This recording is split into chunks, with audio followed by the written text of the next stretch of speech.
Okay, hello everyone. I hope you can hear me clearly enough. Welcome to this very exciting launch of the COVID-19 Technology Access Pool. I'm Hannah Vaughan-Jones here for you in London. I know we have participants and media and public joining from all over the world, so welcome to everybody.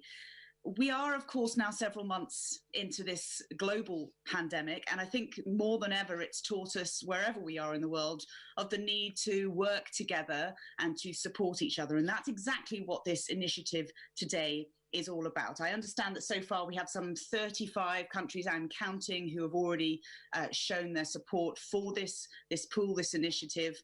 As I said, we have a huge number of participants who will be taking part in the discussion over the course of the next hour, and a warm welcome as well to all of the public and the media who will be joining as well. I'm very interested, no doubt, in the information and the discussion, the debate to come. I also understand that we have received already a supportive statement from the UN Deputy Secretary General Amina Mohammed, so that is fantastic as well. Now, to formally launch this exciting initiative, we do have, I'm delighted to say, His Excellency President Carlos Alvarado of Costa Rica, and we also have the Honourable Mia Mottley, the Prime Minister of Barbados, on the line with us live. But before we come to them, I would like to give the floor over to the WHO Director General, Dr. Tedros. Dr. Tedros. Thank you, Hannah. President Alvarado, Prime Minister Mottley, Excellencies, dear colleagues and friends. Since the beginning of the pandemic, science has been at the heart of WHO's efforts to suppress transmission and save lives. Science is moving with incredible speed. Almost every day there is more news about research into vaccines, diagnostics, and therapeutics. But will all people benefit from these tools, or will they become another reason people are left behind? These are the two most important questions. A month ago, WHO and partners launched the ACT, or the ACT Accelerator, the speed up the development, production, and equitable distribution of vaccines, diagnostics, and therapeutics for COVID-19. Today, we're joining 37 countries and numerous partners to launch the COVID-19 Technology Access Pool, or CTAP. CTAP was first proposed by His Excellency President Carlos Alvarado of Costa Rica, and I would like to thank His Excellency, the President, for his leadership and solidarity.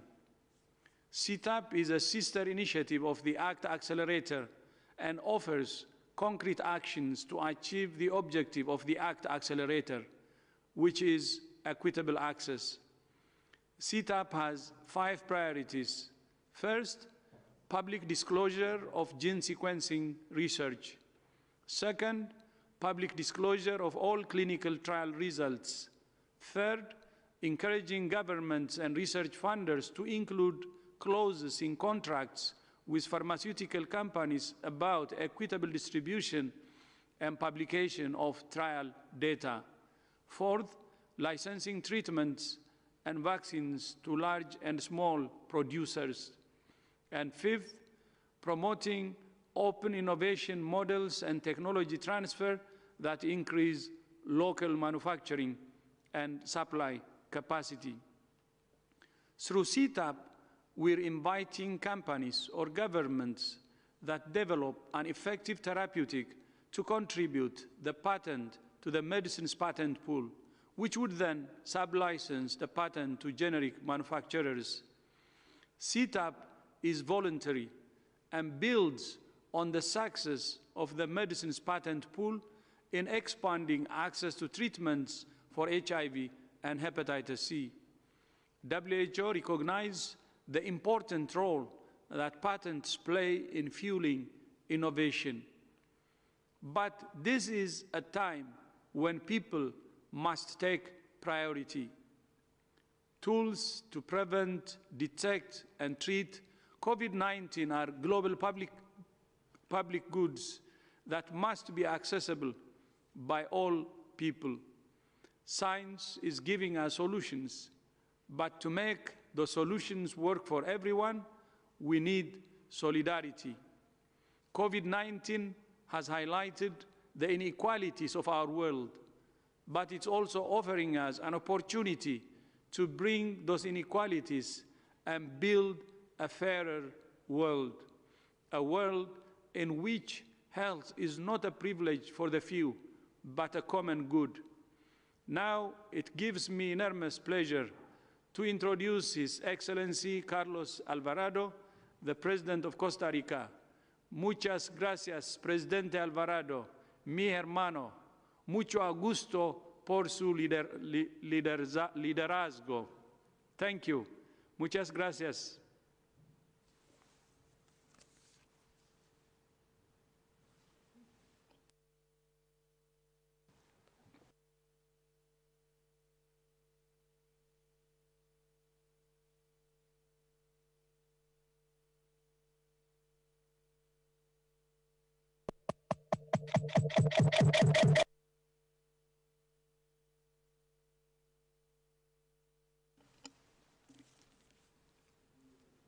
I think it's muted. Okay. Hannah, can you? Mi hermano, can you hear me?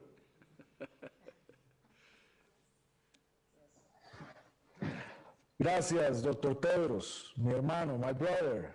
Un saludo. Para Costa Rica es un honor ser parte de la acción colectiva que envía un mensaje potente a toda la humanidad sobre las cosas maravillosas que podemos y somos capaces de impulsar en conjunto para el resguardo del bienestar de todas las personas. Hoy se trata de hacer un llamado a la esperanza, sobre todo para las personas más vulnerables en las distintas partes del mundo. Hoy, líderes estatales, altos representantes de organismos multilaterales, del sector privado, de la academia y de la sociedad civil, unimos voces para anunciar que hemos asumido un compromiso solidario con la vida, la dignidad humana y la cooperación internacional. La pandemia de COVID-19 marcará un antes y un después en la historia de la humanidad, no solo por lo que ha significado para nuestros sistemas de salud y para la convivencia y relacionamiento entre personas, sino también porque, a pesar de la crisis que hemos tenido que enfrentar, tenemos la oportunidad de tomar decisiones conjuntas que cambien para bien el futuro de la población mundial en el corto y mediano plazo. Se presenta ante nosotros el desafío de toda una vida, garantizar el acceso universal a las tecnologías sanitarias que requerimos para hacer frente al COVID-19. La promesa de descubrimientos científicos seguros, efectivos y asequibles, como tratamientos y medicamentos, vacunas, debe ser el vehículo que oriente nuestras acciones y nos permita sobrellevar una crisis que ha dejado tanto dolor en tantas comunidades alrededor del orbe. Sin embargo, de nada nos sirve alcanzar estos increíbles desarrollos tecnológicos si no podemos garantizar el acceso asequible a las tecnologías. Al inicio de la pandemia, solicité al doctor general de la OMS, mi estimado amigo y hermano, el doctor Tedros Adhanom Ghebreyesus, que construyéramos juntos un mecanismo que nos permitiera poner a disposición de todos los estados del mundo las tecnologías en salud que se desarrollen en la lucha contra el virus y la enfermedad que ocasiona. Durante las últimas semanas, el esfuerzo conjunto nos ha permitido construir este llamado solidario de acción, mediante el cual tendremos una plataforma para compartir de manera abierta, voluntaria y colaborativa el conocimiento, los datos y la propiedad intelectual que se genere alrededor del mundo, convirtiéndola en un bien público global. Un bien público global. Durante la Asamblea Mundial de la Salud número 73, realizada de manera innovadora hace tan solo 2 semanas, muchos Estados miembros de la Organización Mundial de la Salud alzaron la voz y respaldaron el desarrollo de esta iniciativa, la cual permitirá que todos los países tengamos acceso a las soluciones que nos permitan protegernos entre todos, asegurándonos de no dejar a nadie atrás. En este camino se han sumado países de todas las regiones y rincones del mundo, a quienes les expreso mi más profundo agradecimiento, dado que han sobrepuesto el bienestar de su población por encima de cualquier otro fundamento.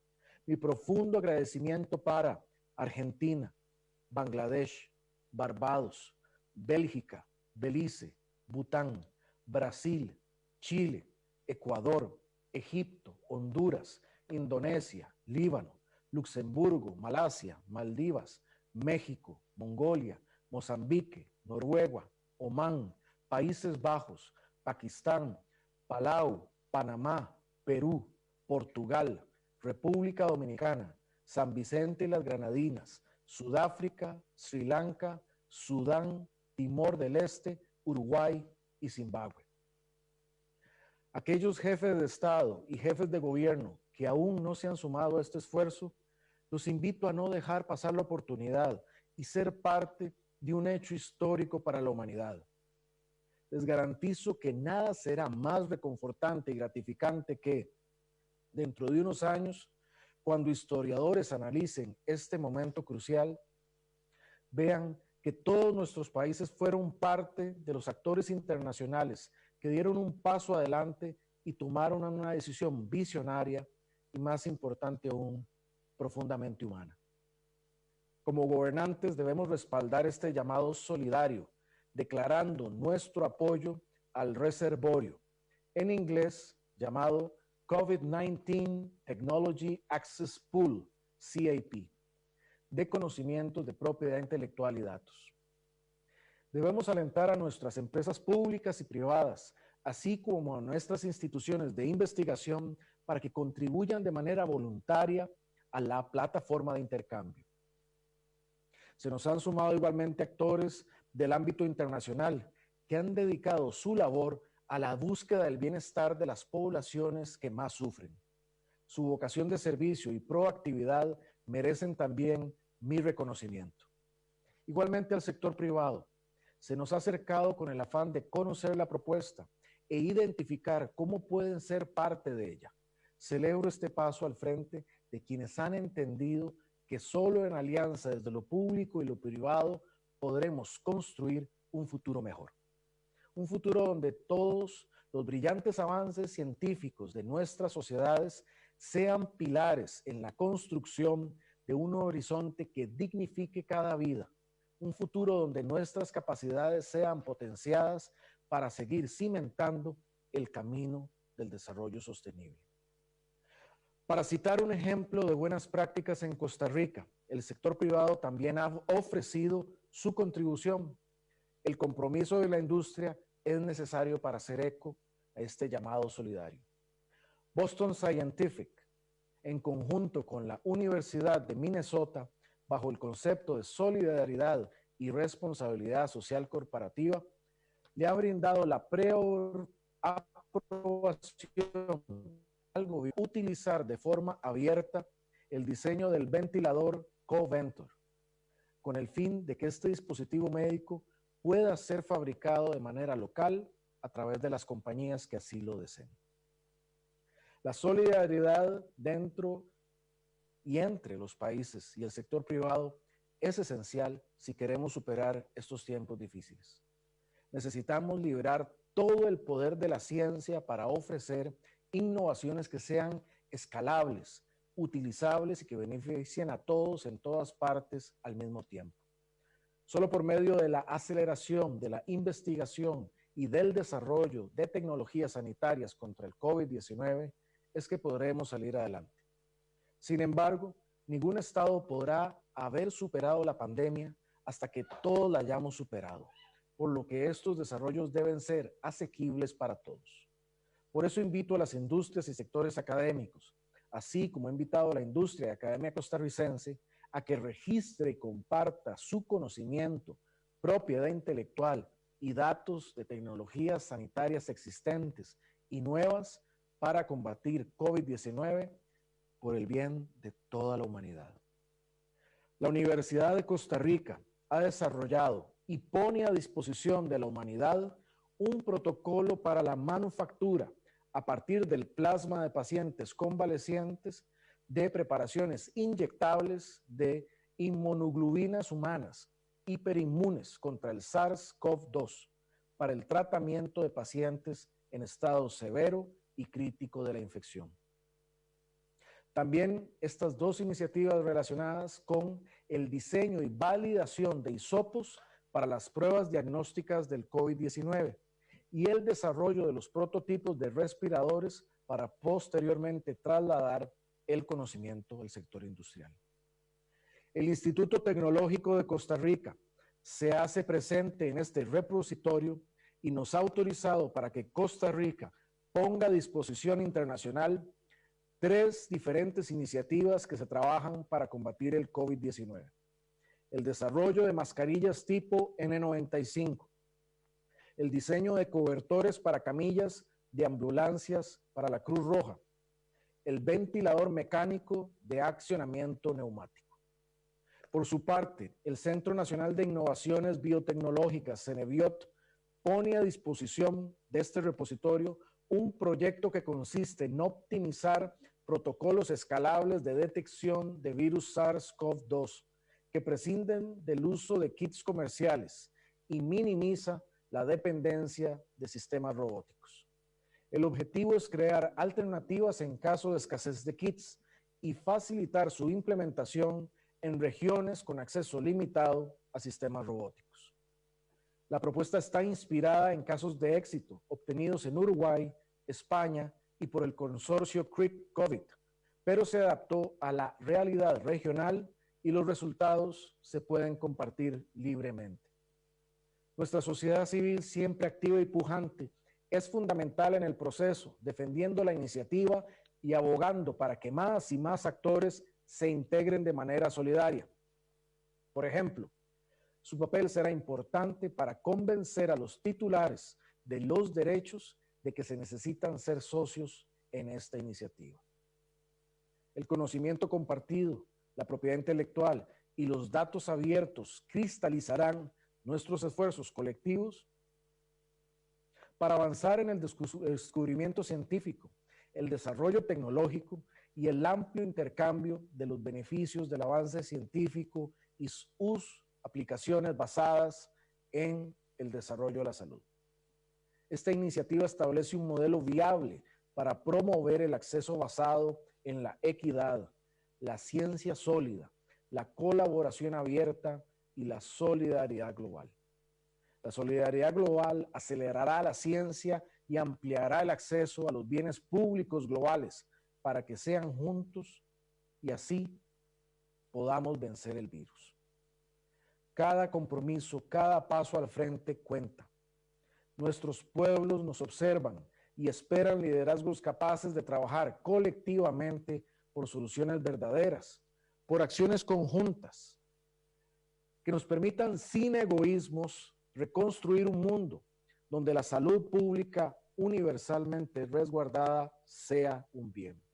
Confío plenamente en el potencial humano, su capacidad de innovación y en su comprensión de que cada vida es una historia, son afectos, son ilusiones y que vale el esfuerzo de trabajar sin descanso, de manera colaborativa, sin egoísmos, en multilateralismo, sector público, privado, academias, empresas, sociedad civil, para que pronto ninguna vida se apague a causa de esta pandemia. De corazón, a todos los participantes de este foro, de este lanzamiento y de esta iniciativa, muchas gracias, porque lo que queremos es apoyar a todas las personas de todo el planeta que hoy lo necesitan.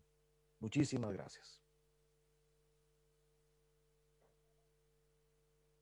Thanks for that. I'm going to now give the floor over to the Honourable Mottley, the Prime Minister for Barbados. Prime Minister Mottley, I hope you're there and can hear us, and you have the microphone. ¿Tienen la lista? Thank you very much. Can you hear me? We can hear you loud and clear. Yes, go ahead. Thank you very much.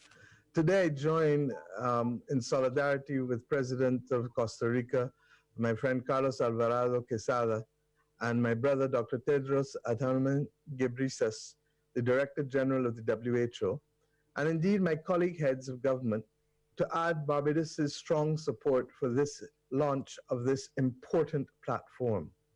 I also want at this stage to commend and to thank the Deputy Secretary General of the United Nations, my sister Amina Mohammed, for her strong support at the outset of the launch of this platform. Like few other threats in our history, this pandemic shows up our common humanity in the most unequivocal of ways. Through our interconnectedness and our interdependence, the virus has reached all corners of our globe in a matter of months. It is almost like a horror story. Each of us has a story of human and economic loss, and what we write on history's page as our success story is yet to be determined. My friends, I tell you that it is our common humanity that brought us to this point, and it will only be through our common humanity that we will emerge from it. And let us pause for a minute and think why.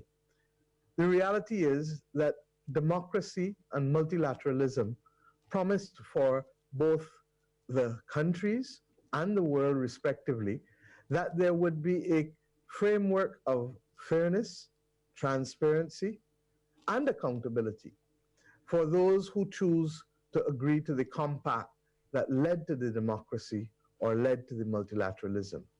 Regrettably, the last few months have brought us closest to the wild, wild west of fictitious fame. We have, in the small island developing states, stories enough to tell about lack of access to basic medical equipment, medical supplies, and we fear that when the therapeutics and the vaccines come, unless we assert the right of the multilateral institutions of our world to create that corridor of fairness, to reinforce the transparency and accountability that we need, then we are not going to fulfill the promise of the United Nations and the corresponding institutions that came out of the 1945 Pact that allowed the world to have a new order. Access to new data and health products, therefore, to treat and prevent COVID-19 patients must not create winners and losers. And small states, who are often the casualties of market conditions, cannot be dispensable in the wake of this disease. I pause again to indicate that the consortium, the professional consortium being established by the Global Fund in order to procure many of the in vitro diagnostics, cannot simply use a proxy of maternal mortality to be able to determine who should benefit. Because if they do, 13 countries in this part of the world, 10 from within the Caribbean, will be at a serious disadvantage. And we cannot command the types of orders because of our lack of size in order to be able to guarantee access. Barbados therefore calls on all stakeholders to make the tools of this recovery that the WHO and others are working on a global public good.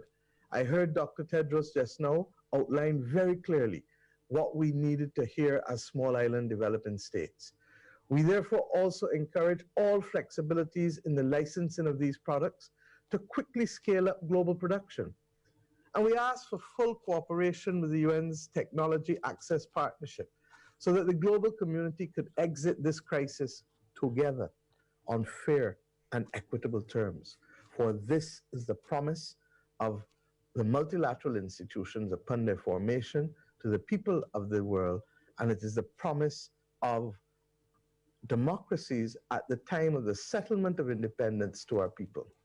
Surely, we all know that our markets will recover, and undoubtedly, market competition will return. But for now, it is time to heal. And as we heal, it is time to reflect on the values and principles that led to the modern settlement of the global community in which we function, and to recognize that the challenges that are literally undermining that settlement must be fought on head on, and that the only way we can fight it head on is by those of us who constitute the majority, even if not the power of the few who are at the top, to come together and to assert that transparency, fairness, market access, and accountability must matter and must be attained for the people of the world. I thank you and I wish you all the very best in your deliberations. Prime Minister Mottley, many thanks indeed for that statement of support for this initiative. Fairness and equitable access is clearly the key buzzwords as we continue through this discussion. I'm going to move now to speak to Aksel Jacobsen, who is the State Secretary in the Foreign Affairs Ministry in Norway. Mr. Jacobsen, I believe you are on the line, and if you are, then make sure you're unmuted and please go ahead with your statement.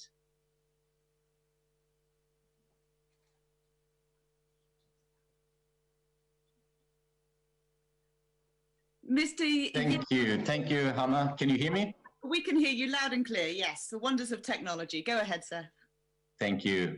President Alvarado, Director General Dr. Tedros, colleagues, I'm honored on behalf of my country, Norway, to co-sponsor the Solidarity Call to Action, to establish a platform for open, collaborative sharing of knowledge, data, and intellectual property on existing and new health tools to combat COVID-19.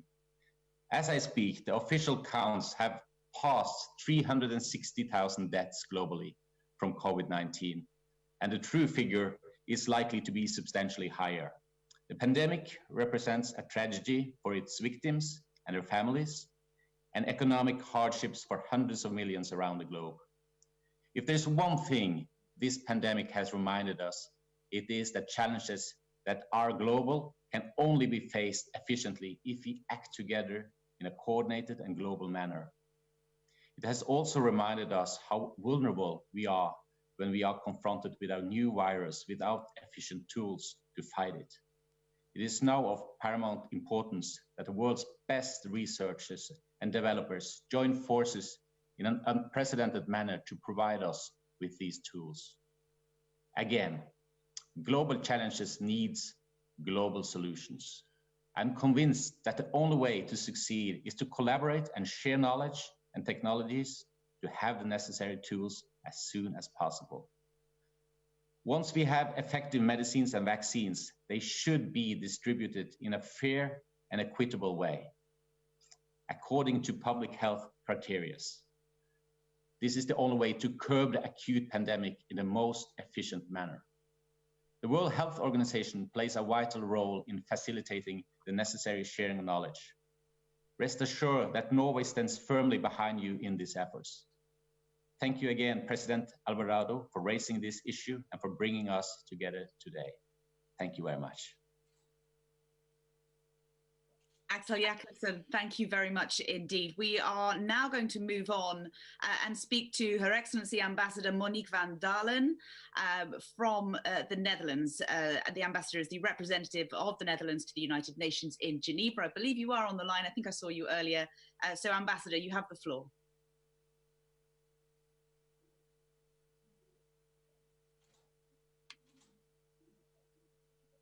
Yes, okay. Thank you very much, Mr. President, Madam Prime Minister, Director General. The Netherlands supports the need for international cooperation and solidarity in combating COVID-19. The sharing of knowledge, intellectual property and data can play an important role in the development of vaccines or treatments that are affordable and accessible to all people in the world.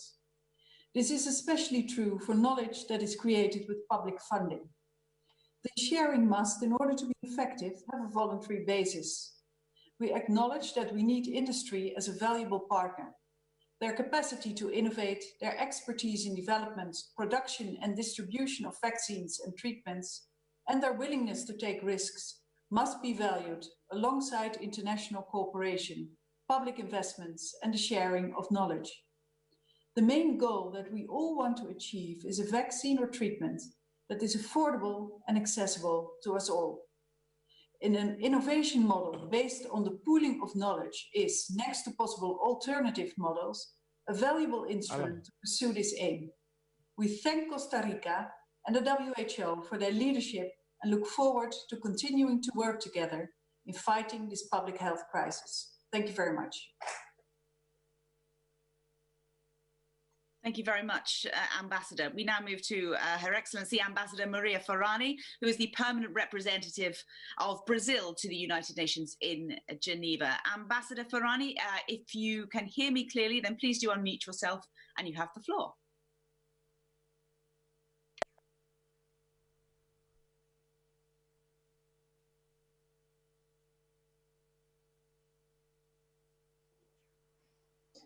Okay. Director General, President Carlos Alvarado of Costa Rica, Excellencies, colleagues, ladies and gentlemen. I'm not sure you listen to me. Are you listening to me? Yes? Okay, so I'll start again. You have to listen again.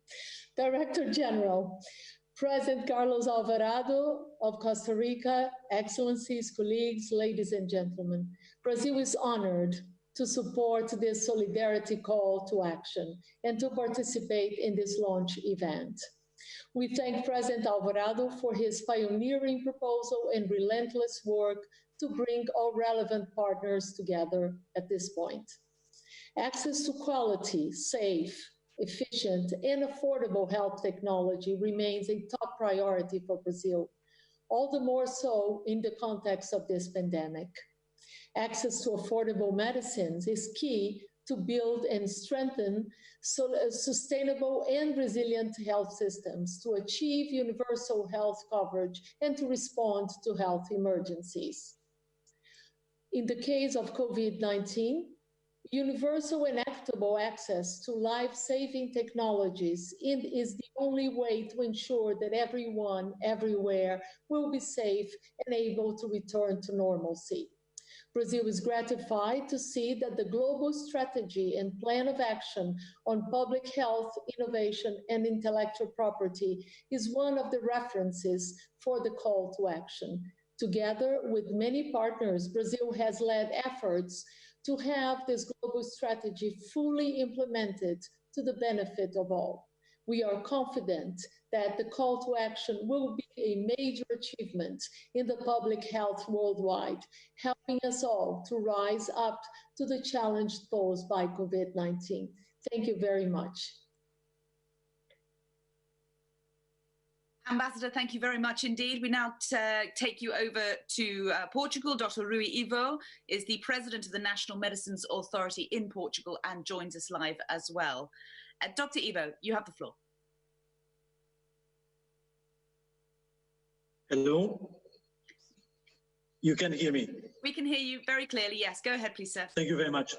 President Carlos Alvarado of Costa Rica, Excellency, Director General of WHO, Dr. Tedros Ghebreyesus, distinguished participants from other states and institutions, representatives from academia, international partners, industry, civil society. It is with great pleasure that I send you warm greetings from Portugal and add our voice to the call to action proposed by Costa Rica and supported by the World Health Organization.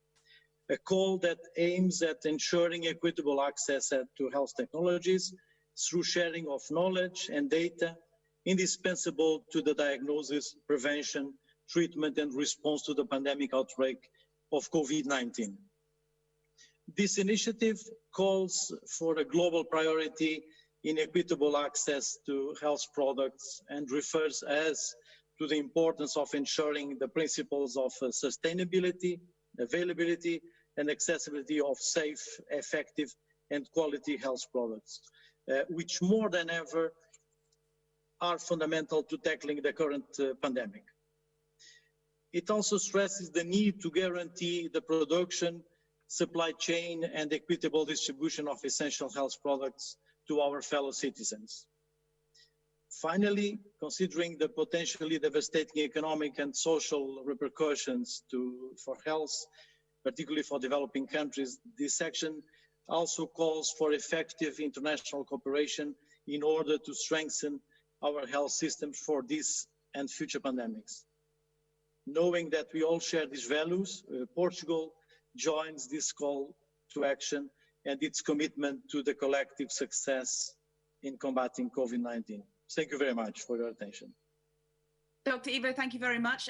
We do now have a representative from South Africa. Now we have the Health Minister, the Honourable Minister, Dr. Zwelini Mkhize, who is on the line for us. Dr. Mkhize, please, your supporting statement for this initiative. Very much, Excellencies, from South Africa, on behalf of President Ramaphosa, I take this opportunity to congratulate the Director General of the World Health Organization, Dr. Tedros, and the President of the Republic of Costa Rica, His Excellency, Mr. Carlos Alvarado Quesada, for launching this important initiative. We also appreciate the cross-regional efforts to realize equitable global access to COVID-19 health technologies as a critical response measure, as now more than ever, the world needs this solidarity and cooperation to pool knowledge, intellectual property, and data for existing and new diagnostics, therapeutics, vaccines, and for the detection, prevention, and treatment of COVID-19. This solidarity call to action calls on key stakeholders and the global community to commit to undertaking actions which are urgently needed to advance the sharing of knowledge, intellectual property, and data that will benefit all humanity. It is also an important complement to the ACT Accelerator, which was launched a few weeks ago, which aims at making diagnostics, therapeutics, and vaccines for COVID-19 accessible on the basis of need worldwide. We'd also like to emphasize the importance of governments and international partners uniting around a global guarantee that ensures that when a safe and effective vaccine is developed, it is produced rapidly, at scale, and made available to all the people in all countries free of charge. We therefore call upon member states and the international community to support the solidarity call to action to promote health and to ensure the achievement of universal health coverage globally. Thank you very much. Honourable Minister, many thanks indeed. As those who have been watching so far with this launch, the launch of this initiative, you will have noticed, and we've just had a series of supporting statements, and now we're going to move on to the next part, which is the moderated discussion. So we have a whole array of panellists who are going to be joining us. They're experts, they're industry experts, civil society representatives, members from academia as well. So first of all, I would like to welcome to the discussion Professor Mariano Mazzucato, who is a professor in economics of innovation and public value at the University College London. Professor, I believe you're on the line, and I'm just hoping that your video is on and your audio as well. And my first question to you really is, we're talking about a pool of technology. Why do we need this patent pool right now in the middle of this pandemic? Why is it necessary? There we go. Good. It said that the host wouldn't unmute me.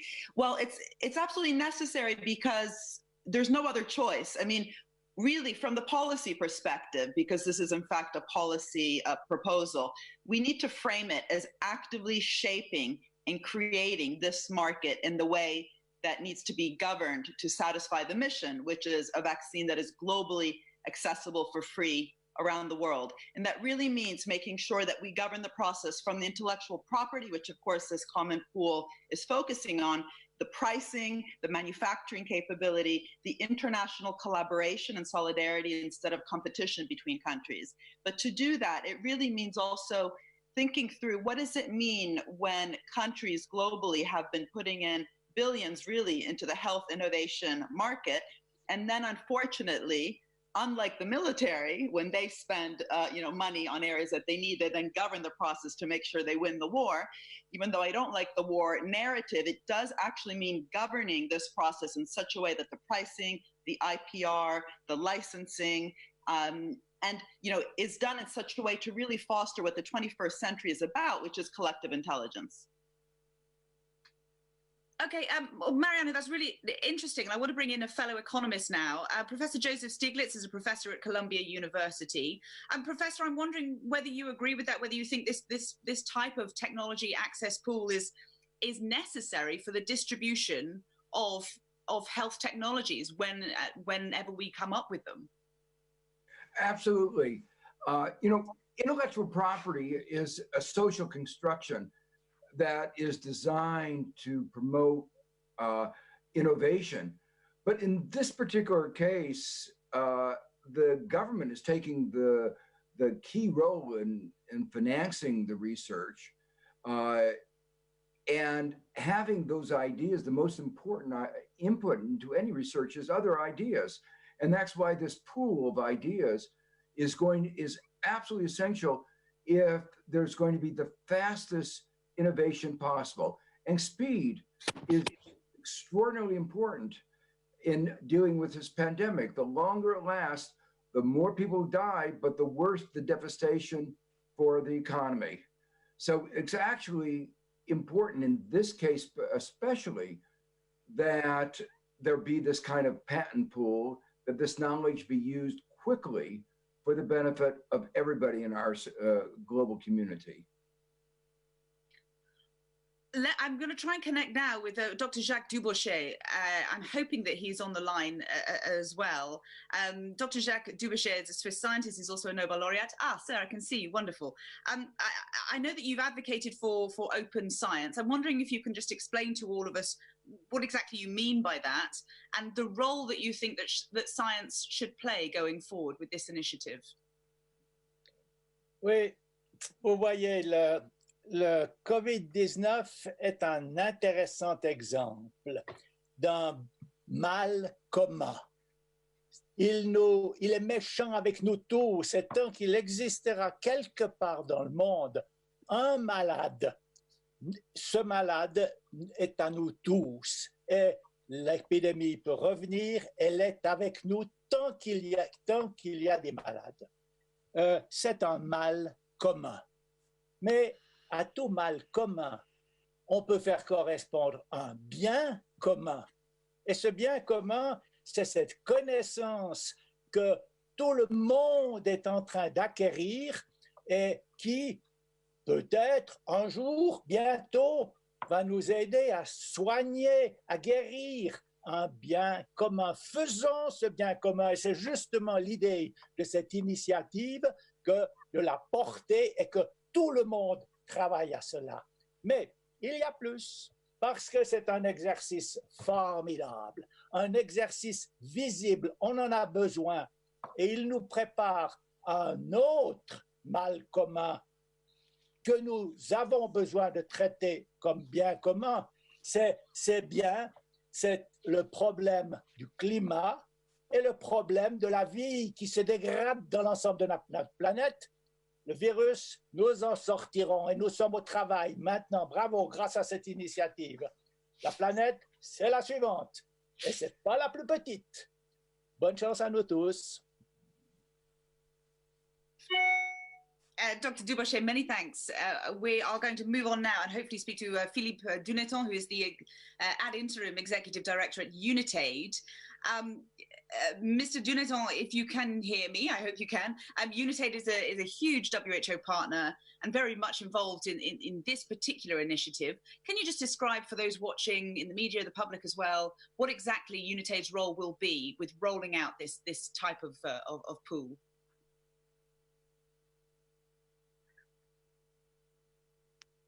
Hello, good afternoon and good morning for everybody. I hope you can hear me. So it's quite important as an initiative and call for action. UNITAID is fully involved in the development of therapeutic and diagnostic under the ACT call for action, and we are working closely with partners, but also with WHO, of course. And finding the right medicines, the right diagnostic and the right vaccine is not sufficient. As it was said, it's quite important to make sure that it can be affordable everywhere at a low price. As UNITAID, we have a lot of experience in making the connection between the innovation and, of course, the scale-up. And we have created 10 years ago now the medicine patent pool that is coping with of course, the industry to make affordable medicine for HIV and, of course, hepatitis C. It is a great success because now, as I speak, we have a million of people who can benefit from the latest innovation to fight HIV. And I think that this initiative today is very important also to make sure that we will have equitable access for the new vaccine, for the treatment that we need to fight COVID-19.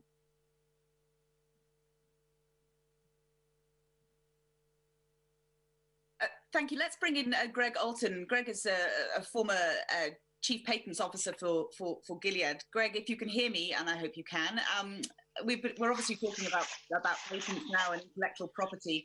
I'm wondering, and I'm sure many other people watching this will be wondering as well, with all good intentions aside, what will it take to get companies on board to share their intellectual property and their knowledge? Great. I think I'm on mute. Is that? Yes, you are. Yeah. Okay, great. So first of all, let me just hold on. I got something weird on my screen here.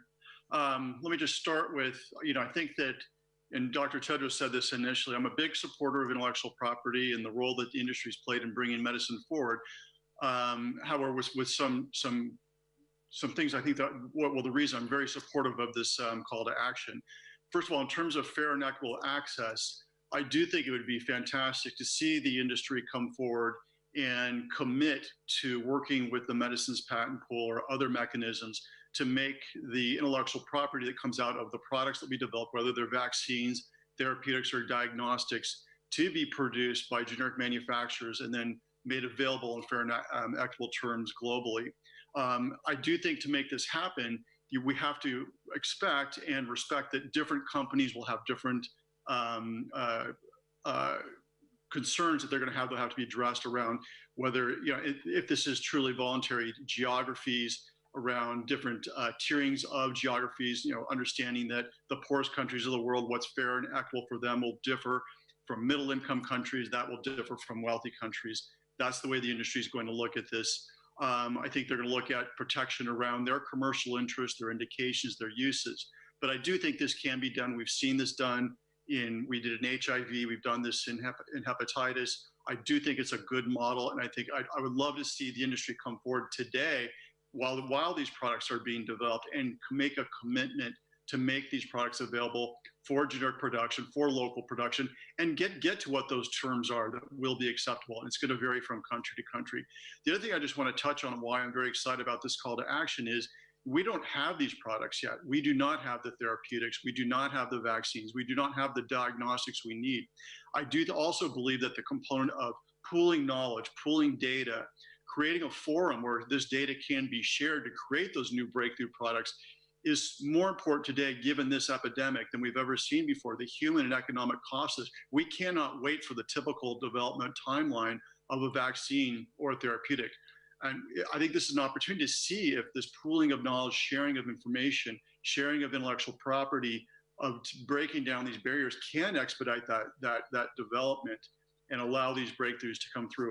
And if this works in COVID-19 or in this particular epidemic, maybe then this model could be used for some of the neglected diseases around the world that the current IP and industry model doesn't work well for. Greg, thank you. I wonder if I can just bring back Professor Joseph Stiglitz to comment on that, really. I'm wondering whether, Professor, you think that we can perhaps use this concept of a patent pool as an opportunity to prepare for future crises as well? Well, very much so. And what I wanted to emphasize are a couple points. One, the production of knowledge, as I said before, the most important ingredient is other knowledge.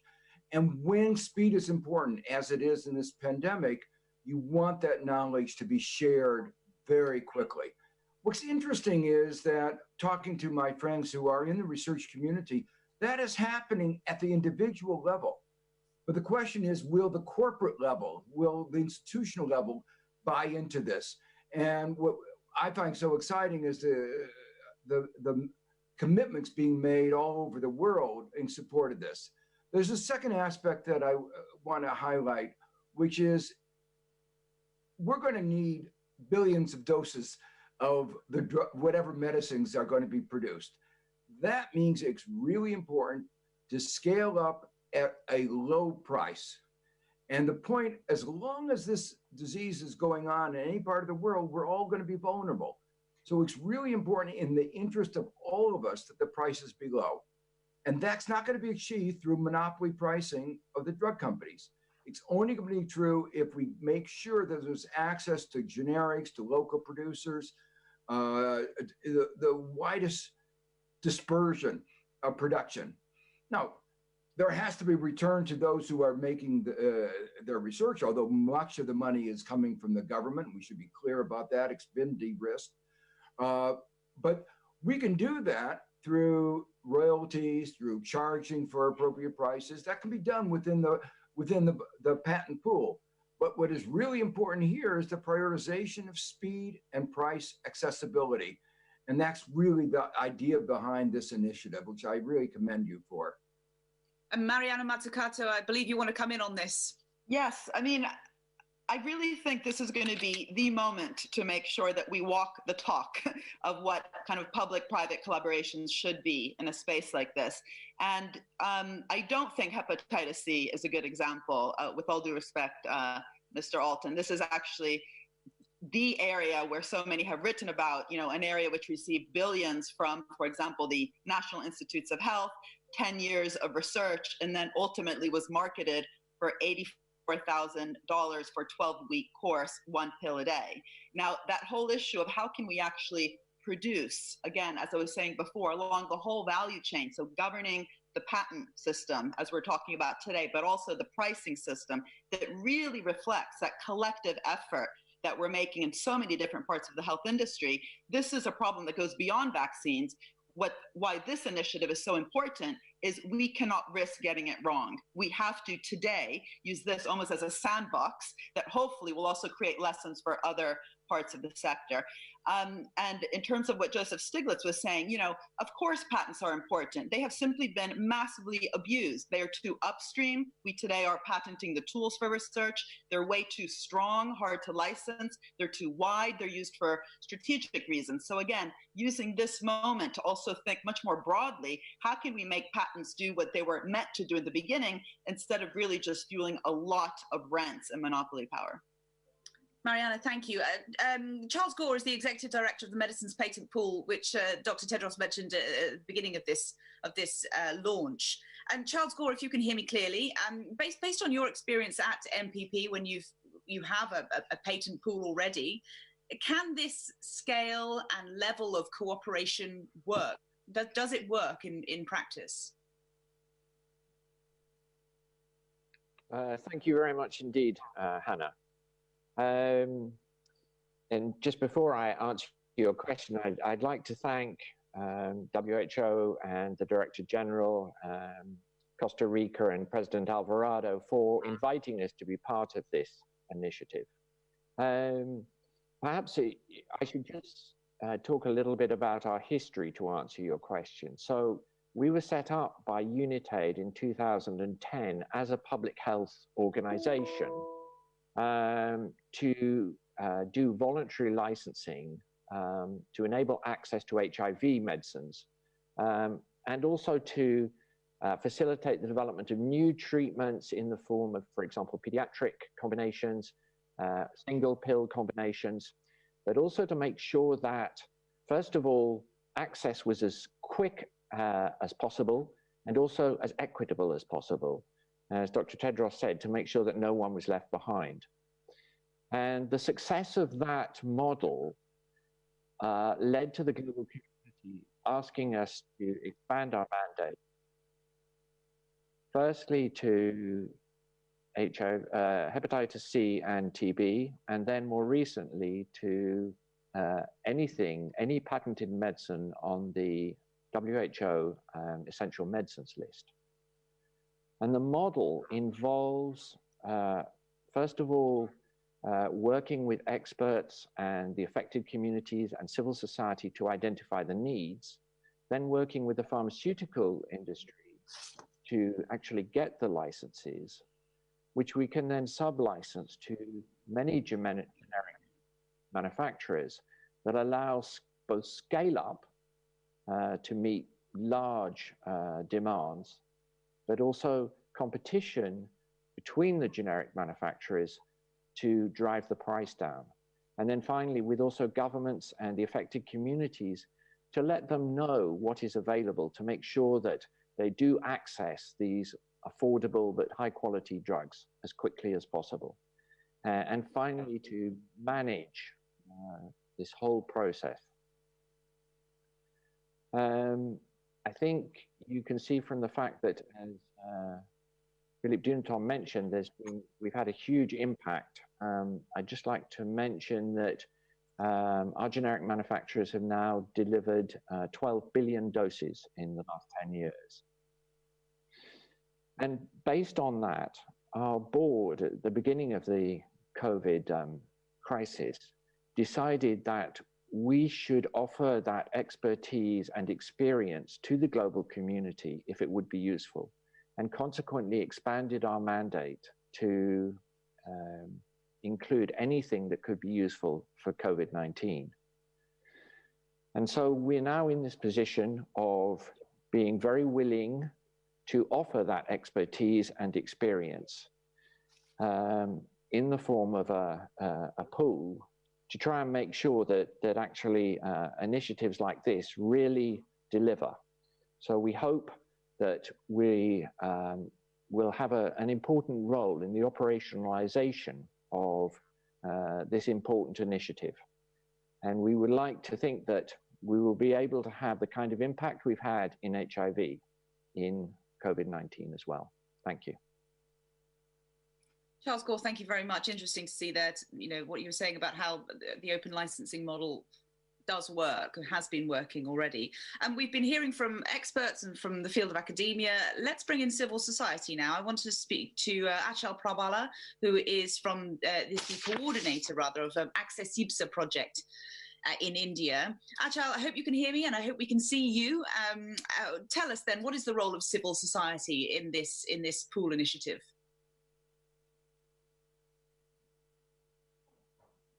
Oh, I think we may have dropped off. Apologies. Okay, let's move on then. Joshua Setipa is from the UN Technology Bank. He is the managing director. I hope that Joshua, you're on the call then.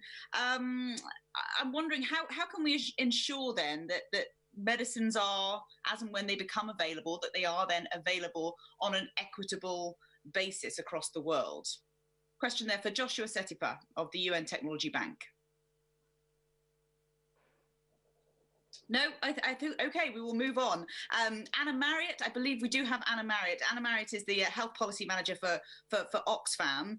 Anna, there's been quite a lot of talk already about HIV and AIDS and the response to the crisis then.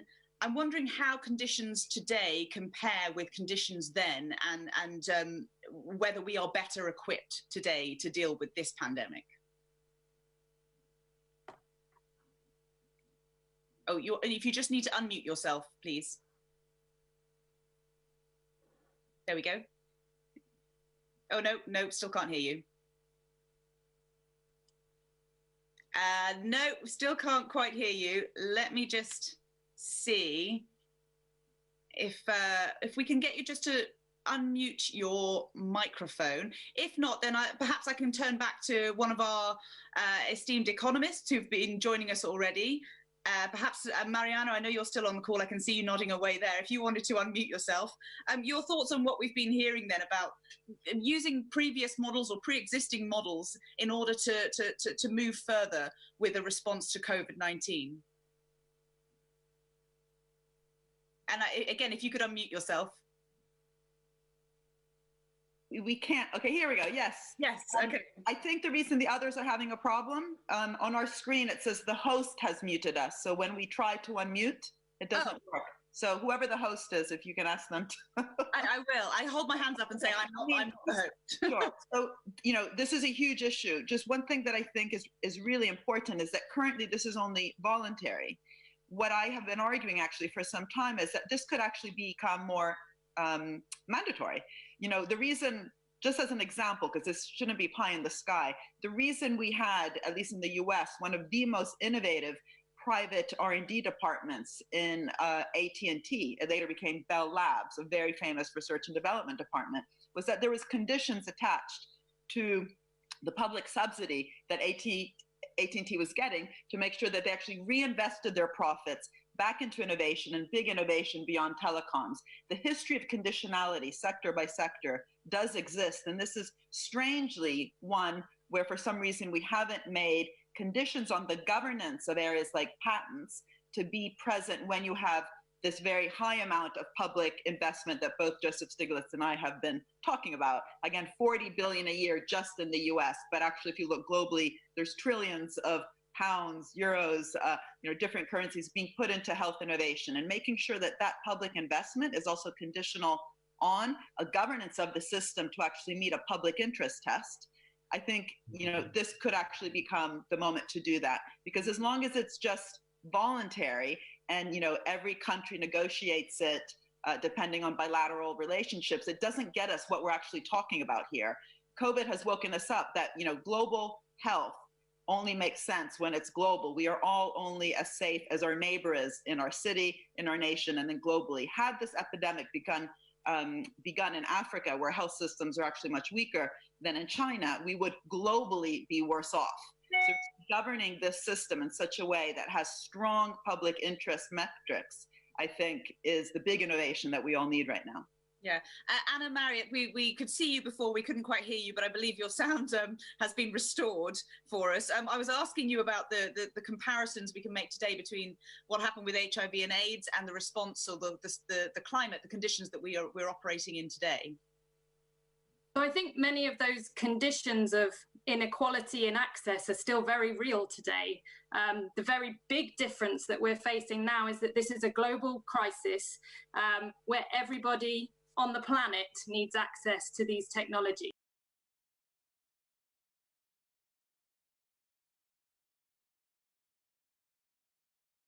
That we've heard about global public goods to realize those in practical terms, but this is only going to work if every government steps up to the table and makes those commitments. And we're very, very welcome at the governments that have taken leadership today, but we need all governments to come to the table along with pharmaceutical companies. And I will say that some of the reactions from some pharmaceutical players today about this initiative is disappointing. We really need them to properly engage with the details of this pool, step up to the table. But alongside that, I just want to reassert this point that we are seeing millions of taxpayers' money being invested in the research and development for the medical solutions for this. We do need to see those conditions attached that will force the pooling, force the sharing of these solutions to this pandemic. The scale of the crisis is too big, it's too vast to leave it to the voluntary and philanthropic efforts of pharmaceutical companies. Anna, thank you. Aksel Pravala, we were hoping to speak to you earlier, and I believe you're back with us again now. I was asking you about civil society and the role that civil society can have, not just in this particular technology access pool, but also just in response to COVID-19 in general.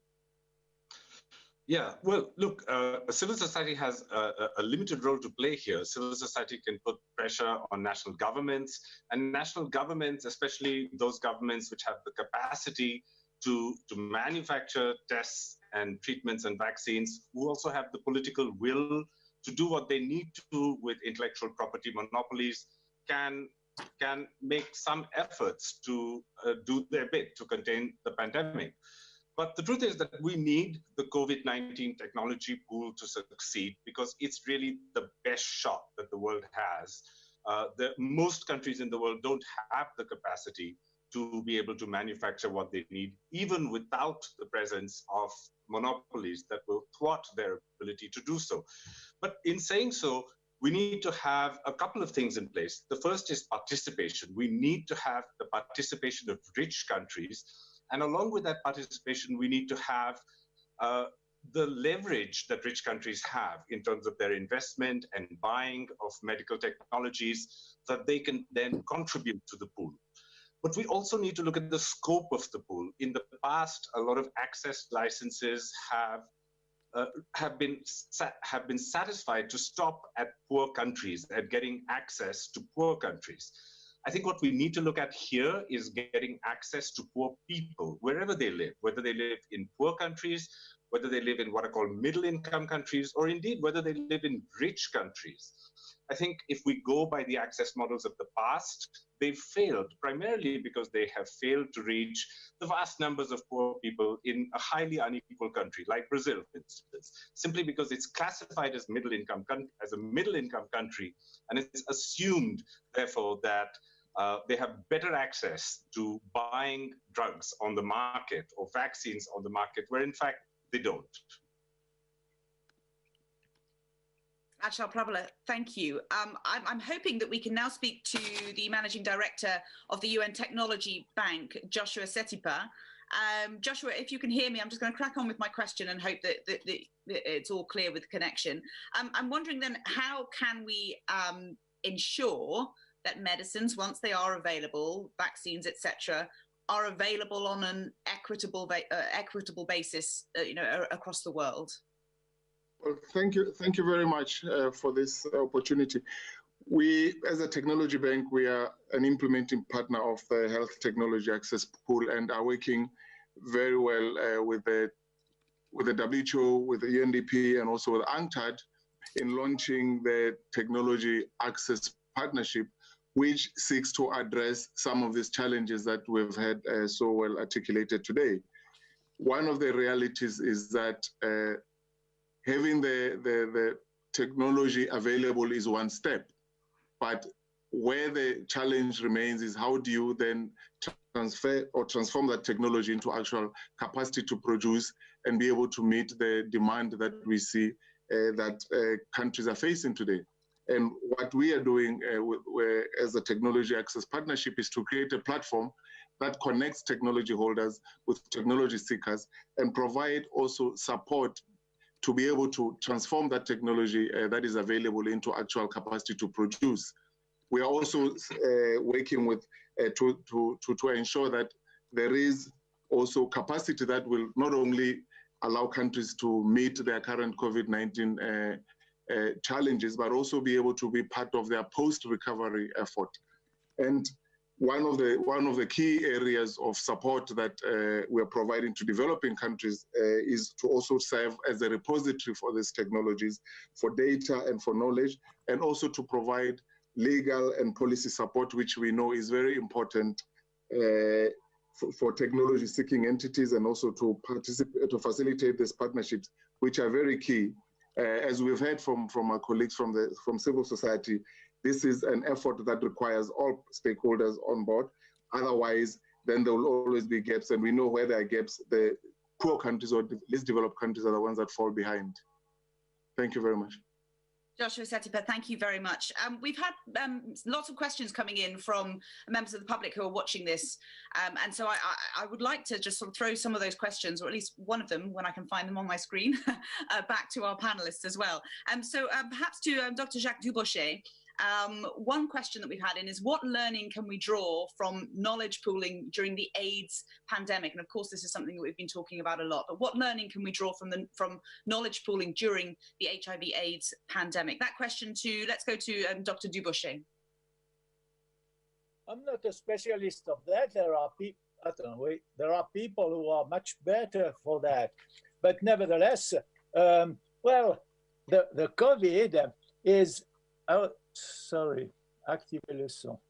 No, okay? we can hear you clearly, sir, yeah. Oh, yes. Well, that I was saying before that this COVID is an exercise for the planet or what so. But also in Stockholm, when I gave my speech for my Nobel Prize, I was asking that anything about medicine, about health,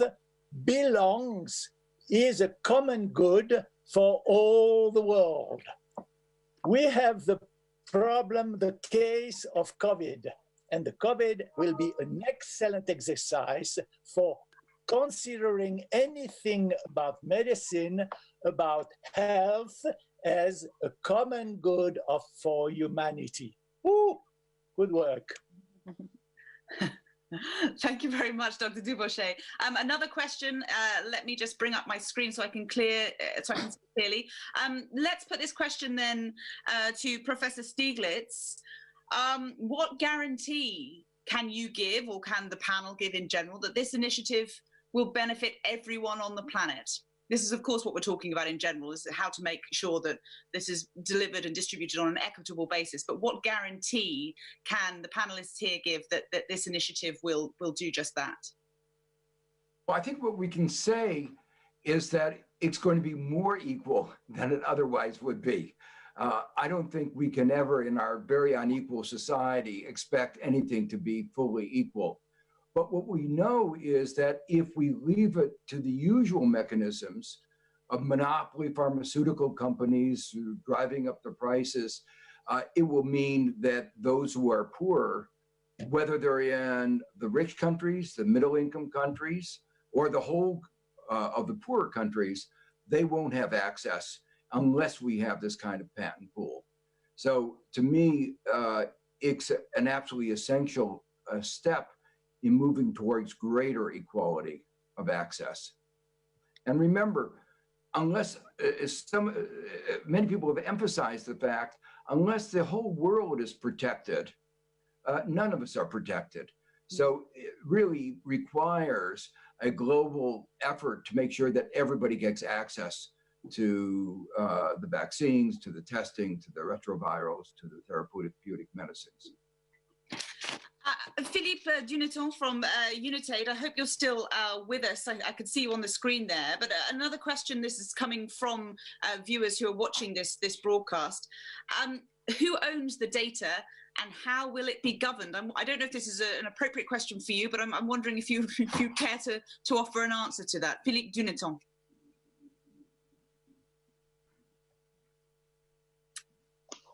Sorry.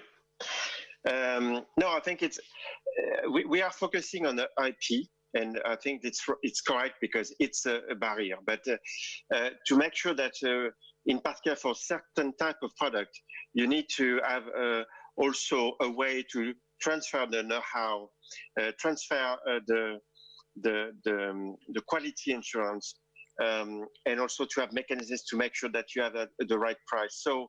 Of course, that's the question, and we discussed with WHO, we discussed with the medicine patent pool, because we know very well how this will work. But we need to also build a system that can cope with that kind of other type of information that we need to increase the production. Just a point, because I think that we need to be clear. If we get a treatment and potentially a vaccine, one company itself may not be in situation to have the capacity to address the volume. So it's something that we need to work on with the pharmaceutical industry. It's not just an idea, it's a practical need that we need to cooperate and to find solutions. That's why this framework and this initiative is quite important. But we need also the support of industry to find a way to address that very specific question you have.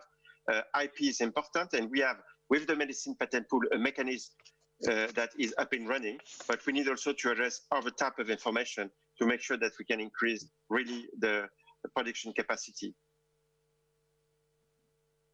And Greg Alton, if you're still there on the line as well, which I believe, again, you are, another question that's come to us from people watching is a patent pool sounds like the most viable way forward, but what are the enablers and barriers to implementing this? Greg, can you hear us okay? Yeah, I just was trying to turn my mute off. So the mechanism is there already. So we've already, and Charles talked about this, we've already seen success with the patent pool for access to medicine for products that already have been developed in HIV, now in viral hepatitis, and it's expanding into other areas. And with this patent pool, it's done on an individual company level. A company would go to the medicines patent pool, negotiate the scope of the license, so the countries that would be covered, that would have access to the generic medicines that we produced. There'd be quality and other conditions put on it, but it actually has worked quite well. But now to comment on some other speakers that have talked before, the bigger challenge is countries that are not within the medicines patent pool or were not covered by the scope of the license, and, in the countries in between, and then the wealthy countries. And it's going to be middle-income countries. It's going to be poor people even in wealthy countries that aren't covered. And so I think what's missing is how we address those populations. And I think we need to have a really rational conversation about what the commitments at the country level is. Take a middle-income country to provide access to poor people, in a wealthy country to provide access to poor people, and what a reasonable, fair, equitable terms from the industry would be to address that. The mechanism exists right now. What does not exist today is the sharing, the pooling of knowledge. Oh, Greg, we lost you just at the end then, but I think you've wrapped up. My thanks to all the participants. We've reached that part in this session, in this very exciting launch, that when we're going to hear from some heads of state who haven't unfortunately been able to join us live, but they have spent the time to send us more supporting statements and video messages as well. And we know that this is a global effort, a global collective effort. And as we've been hearing from all the participants so far, global challenges need global solutions. And I'm so thrilled that we have a number of hugely supportive statements from Excellencies, heads of state from across the world. So we will begin with His Excellency Lenín Moreno, the President of Ecuador, and then, as I say, we will go through several others afterwards. If we have time at the end, I will try to get to some more questions from those of you who are sending them in. If not, we will, of course, make sure that WHO is collating them, and we'll get back to you as well, perhaps with some direct messages from the experts from across the board who've been involved in the discussion today. Please do all stay on the line, all those who have been involved so far in the discussion, and we'll go through some of these videos now from our distinguished presidents and the like from around the globe. So first of all, let's hear from the President of Ecuador. This is His Excellency Lenín Moreno. Friends, I'm pleased to declare Palau's support in the United Nations call to action, calling for solidarity in ensuring. Estimado amigo y presidente de Costa Rica, Carlos Alvarado, señor director general de la Organización Mundial de la Salud, doctor Tedros Adhanom, todos somos testigos del enemigo común que tiene en este momento la humanidad. Ningún país tiene la capacidad de luchar en forma aislada. Y creo que ya nos hemos dado cuenta de ello. Las crisis globales como la pandemia del COVID-19 exigen deponer completamente intereses particulares, exigen que todos los miembros de la comunidad internacional actuemos de manera conjunta, de manera solidaria, unida, a través de foros multilaterales como precisamente este de la Organización Mundial de la Salud, bajo la premisa de que la salud constituye un bien público global. Coincidimos en que la lucha contra esta pandemia exige que nos reinventemos nosotros mismos, reinventemos la forma en que debe operar la cooperación internacional, que renovemos los recursos de investigación para desarrollar soluciones científicas que garanticen la salud de toda la población sin exclusión alguna. Debemos actuar de manera urgente, conjunta, para contener y contrarrestar la COVID-19. Tenemos que derribar las barreras políticas y técnicas que impiden el acceso al conocimiento y tenemos que implementar sistemas accesibles, abiertos y transparentes de propiedad intelectual, porque es deber de los Estados garantizar un derecho humano esencial, que es la salud de la población. Al llamado que realiza la Organización Mundial de la Salud deberán sumarse múltiples actores, tales como los organismos financieros internacionales, las organizaciones humanitarias, los organismos no gubernamentales también deben estar ahí, las entidades filantrópicas deben estar ahí, las empresas farmacéuticas privadas y los proveedores de tecnologías de la información y comunicación, todos deben estar ahí. Hoy Ecuador hace un llamado a la comunidad internacional para acelerar la obtención de soluciones científicas, para que el desarrollo tecnológico científico ayude y el intercambio sea amplio y los beneficios de la prevención y respuesta al COVID-19 estén en manos de todos. Los gobiernos cumplen un papel determinante al generar mecanismos que permitan que toda investigación sea disponible, sea accesible, a escala global. Ecuador considera que la pandemia es sin duda alguna una dificultad, un gran problema, pero a la vez constituye una gran oportunidad para renovar la vigencia del sistema multilateral, con respuestas articuladas, con respuestas integrales, basadas en los principios elementales para ello, de cooperación, de solidaridad, de equidad y con un enfoque de responsabilidades compartidas, devolver a la ciudadanía también la responsabilidad que le corresponde. En este marco, mi país suscribe hoy la acertada propuesta, llamando a la acción, una acción para acelerar los esfuerzos del desarrollo que se están haciendo de encontrar el tratamiento y la vacuna contra el COVID-19. Muchas gracias.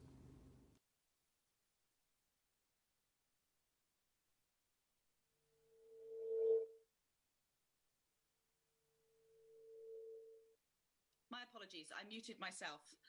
Totally my fault. Now, we had a taster just before hearing from President Moreno of another president. Apologies for that mix-up. But we will now, our thanks, of course, to the President of Ecuador, President Moreno. We will now hear from the President of Palau, Thomas Isang Remengesau. Excellencies, friends, I'm pleased to declare Palau's support in the United Nations call to action, calling for solidarity in ensuring equitable global access to the health technologies being developed for the detection, prevention, control, and treatment of COVID-19. The Republic of Palau has been fortunate to be one of the few countries in the world with no confirmed cases of the coronavirus. This accomplishment has only been possible through the drastic but necessary measure of closing our borders to international travelers. Although we have successfully prevented the virus from arriving so far, we, like the many other island states that have taken the same drastic step, cannot keep our borders closed forever. Island states may seem isolated from the rest of the world, but we are also deeply embedded in the global economy and rely on individuals outside of our borders to enable our continued development. We are eager for the day when international travel is once again safely possible, and when we can welcome everyone back to our pristine paradise. Making this future a reality is why this call to action is so important. Just as the virus does not discriminate based on passports, neither should its cure.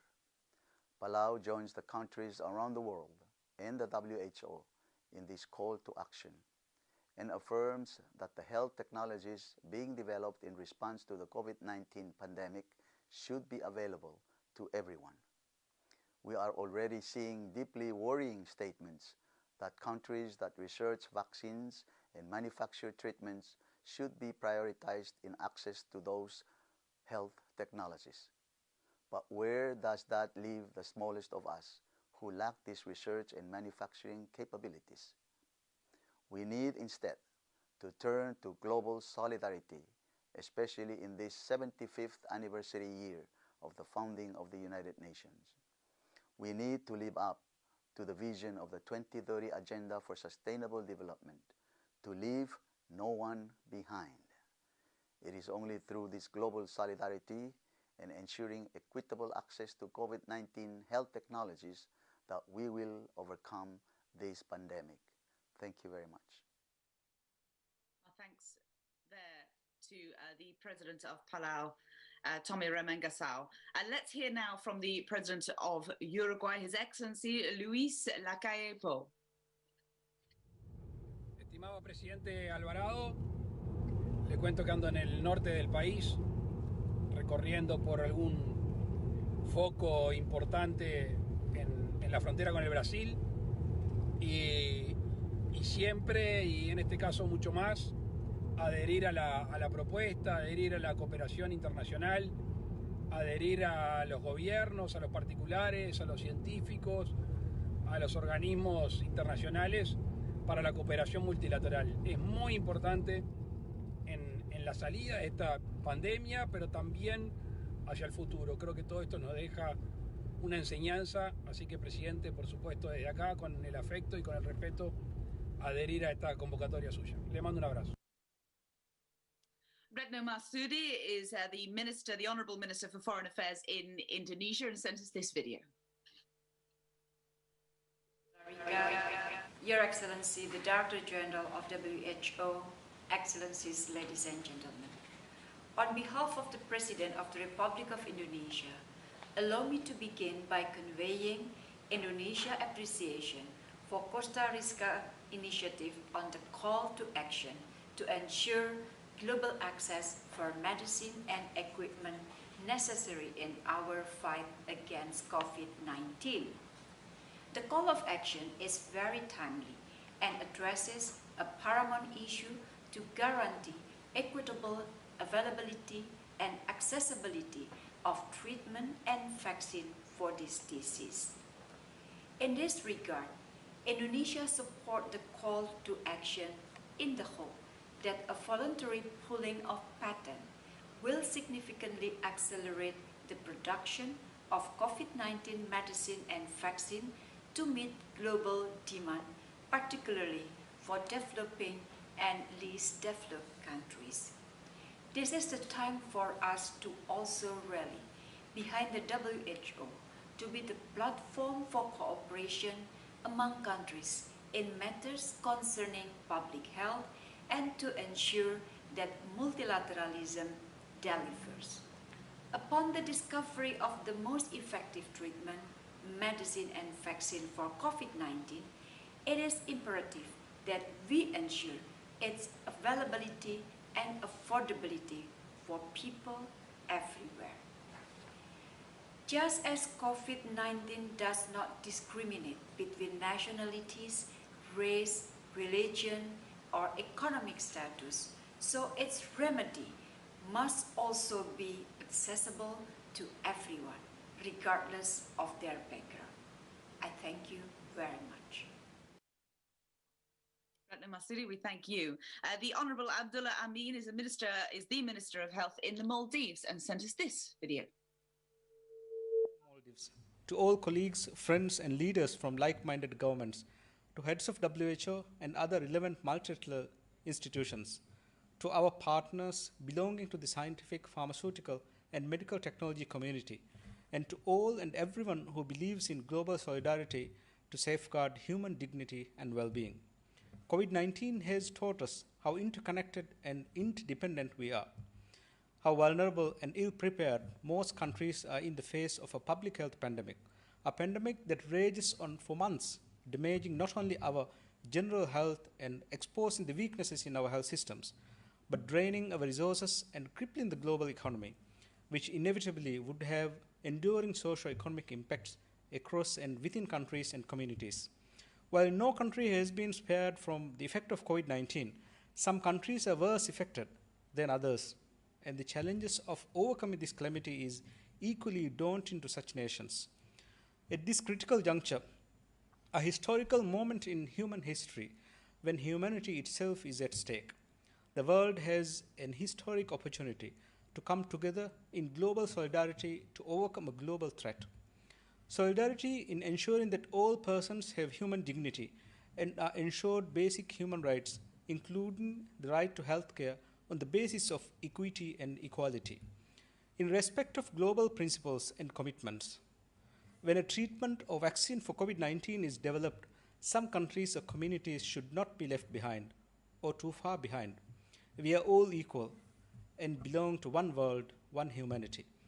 Maldives applauds this timely initiative by the President and Government of Costa Rica and supported by the WHO. As individual nations continue fighting the disease locally, the global battle against COVID-19 pandemic can only be won only by realizing equitable global access to COVID-19 health technologies through sharing of knowledge, intellectual property and data. Therefore, I, on behalf of the Government of Maldives, wish to join other like-minded nations and endorse the solidarity call to action on COVID-19. I am sure with global solidarity and shared vision and shared resources, we would be able to overcome this calamity. With global solidarity and when all nations join hands, humanity will always triumph. Abdullah Amin, thank you very much. We move away now from heads of state and honourable ministers, and we hear from Michelle Bachelet, who is the UN High Commissioner for Human Rights. Excellencies, distinguished delegates, ladies and gentlemen, it is my pleasure to join you all in launching this call to action on a very important issue for us, especially today, ensuring that everyone has equal access to medicines and health technologies to prevent, detect, and treat COVID-19. The arrival of this pandemic transformed the world and our way of living in the space of a few short weeks. The impact of both the outbreak and the measures adopted in response to it have highlighted stark societal inequalities and their impact on our opportunities in life, our ability to thrive, and all of our human rights, including health.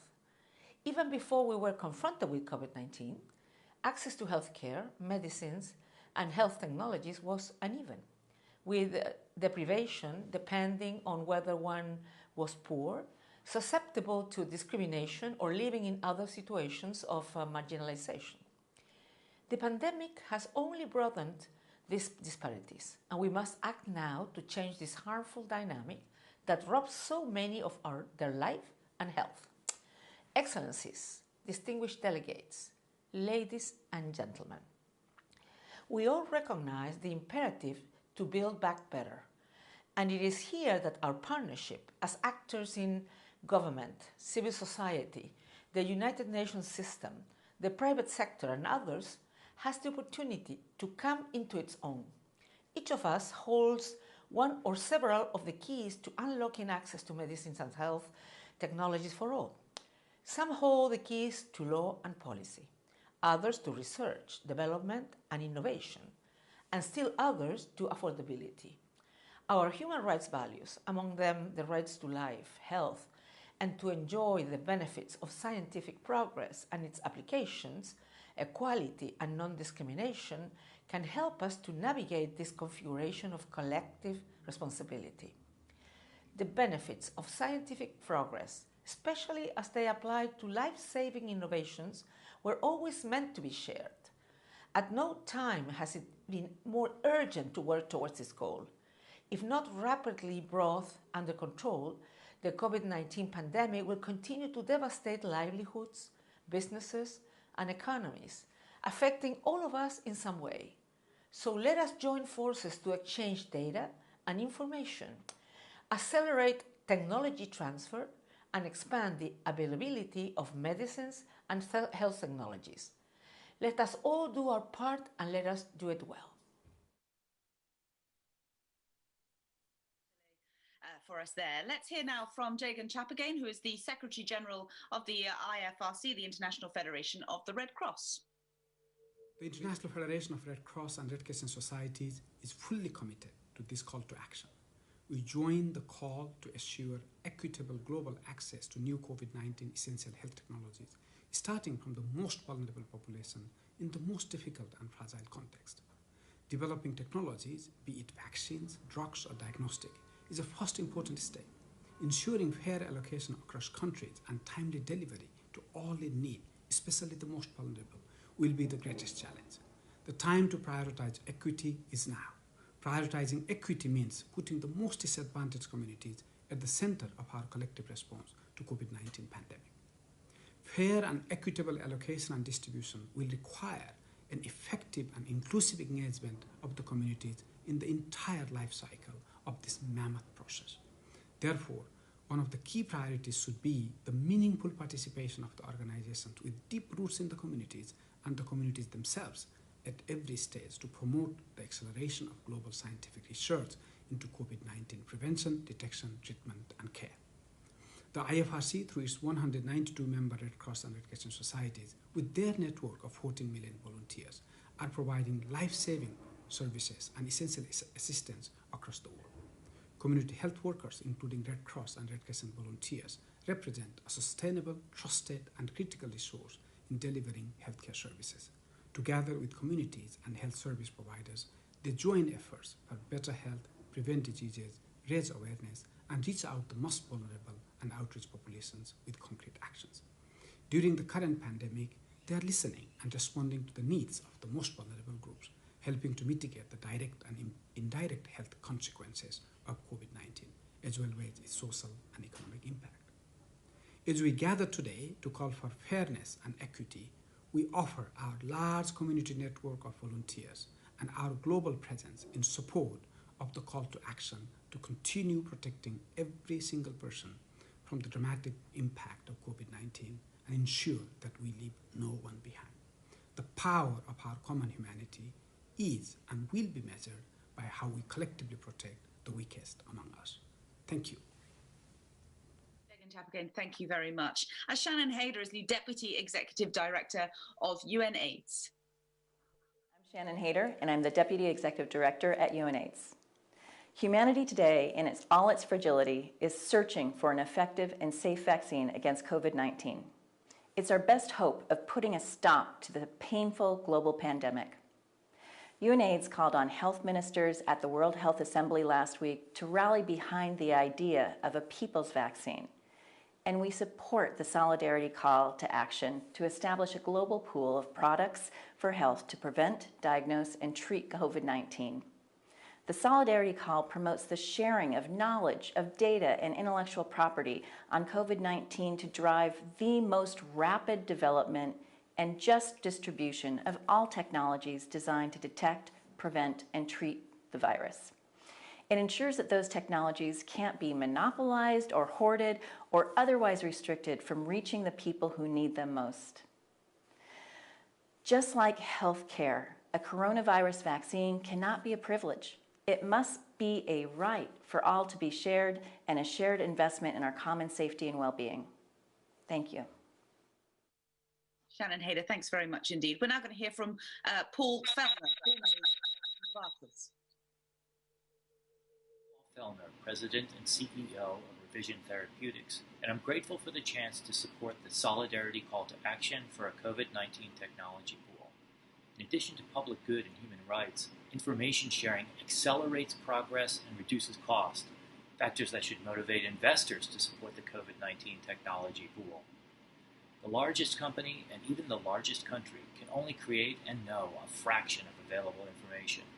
Accordingly, in an information sharing environment, each contribution of information yields multiples, not mere percentages, of information dividends. A study of 100 patients becomes a study of 10,000. A single regulatory dossier can benefit from the experience of 10 others, and the next one from 11. Manufacturing can quickly scale globally from one center. This amplification of benefit should be incentive enough, if not for researchers, for their funders who seek to maximize the value of every dollar of investment. Secrecy of data, regulatory dossiers, and manufacturing processes may confer a profitable competitive advantage to the owner of that information in usual circumstances. We're not in usual circumstances. The economic cost of COVID-19 far outweighs any individual benefit. The global economic consequences the world has already experienced from COVID-19 should convince everyone to prioritize speed, including information sharing. The COVID-19 Therapeutics Accelerator, a consortium of 15 multinational pharmaceutical companies and the Gates Foundation, offers compelling evidence that even commercial entities recognize that collaboration means speed. We turn now to Richard Wilder, who is the General Counsel and Director of Business Development with CEPI. Epidemic Preparedness Innovations, the opportunity to speak on the Solidarity Call to Action to realize equitable global access to COVID-19 technologies. CEPI is wholly committed to equitable access to the vaccines we fund, and the opening lines from the call to action resonate with us. The single most important priority of the global community is to stop the COVID-19 pandemic in its tracks, to halt its rapid transmission and reverse the trend of consequential global distress. We know that this goal is only achievable when everyone everywhere can access the health technologies they need for COVID-19 detection, prevention, treatment, and response. Again, this resonates strongly with CEPI and is in accordance with how we manage the COVID-19 vaccine projects we are funding. Speed, scale, and fair access are our central driving objectives. The call to action urges actors involved in this work to take specific action To that end, let me tell you what CEPI is doing. First, we believe there is strength in numbers when it comes to the scientific process. The scientific community working on COVID-19 interventions can advance more rapidly if what we are learning is shared broadly, rapidly, and openly. In our agreements, we require our awardees to rapidly disseminate project results, such as assays and standards, animal models, or correlates of protection, share project data with the broader community, publicly disclose clinical trial data, and publish the results of the research under open access principles. Second, we ensure access to the vaccines that result from our funding through our funding agreements. Consistent with the call to action, our agreements specify that the vaccines produced must be affordable, available, and accessible to all that need them. These agreements specify how these obligations will be met, including, of course, any necessary intellectual property licensing arrangements. Third, we are a committed partner in the Access to COVID-19 Tools Accelerator. The vaccine pillar includes CEPI, Gavi, and the WHO as implementing partners. We're working with those partners to design a global allocation and procurement mechanism which will deliver equitable access to the vaccine's CEPI funds. Our agreements explicitly enable the obligations on access to flow into those procurement and allocation mechanisms in the ACT Accelerator. We're glad to be able to join with so many dedicated organizations, researchers, and companies to meet the challenge of the COVID-19 pandemic. Only by being inclusive, being open to finding solutions, and working together towards the common goal articulated in the call to action will we succeed. Thank you very much. Richard Wilder there. And finally, from the videos, let's hear from Hanan Sboul, the chair of the International Generic and Biosimilar Medicines Association, otherwise known as IGBA. The International Generic and Biosimilar Medicines Association, IGBA, invites generic and biosimilar medicines manufacturers to actively engage and commit to contributing to the global manufacturing capacity once an existing or newly discovered therapeutic is proven to be effective against COVID-19.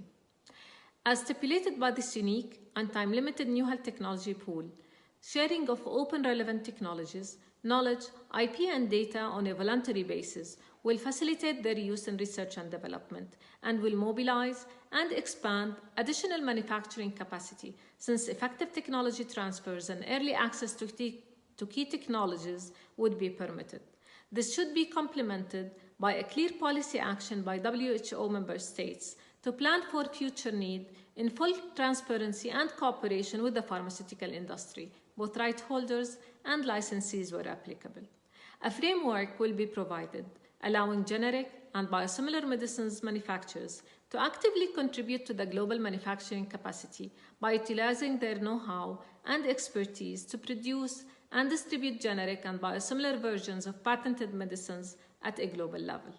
The licenses will also provide the freedom to develop new treatments such as fixed-dose combinations and special formulations for children. Competition will also help to bring prices down and accelerate access to COVID-19 treatments and help to overcome this global pandemic. Thank you. Well, as I mentioned before, that is the end of all of the videos. We've, of course, heard from so many heads of state and from members of the public have been getting in contact, those of you who are watching online at the moment, and thank you for that. But my chance now really just to wrap up, this has, of course, been the launch of this landmark COVID-19 technology access pool, otherwise known as CTAP. We've, as I've said, heard from heads of state, and we've also heard from so many representatives from the world of academia, from industry, civil society as well, international partners to WHO, and my great thanks to, big thanks to all of you who have stayed around on the call and who have answered so many of my questions and questions from the public and the media as well as we've gone through this landmark launch.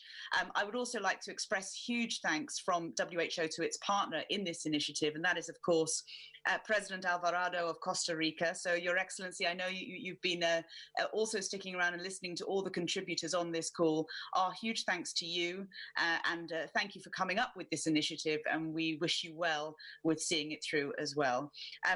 That's just for me now to say thank you to everyone for watching. I'm sure you can watch back this discussion online as well on the various formats, and for now, Have a very good evening from London. Thank you.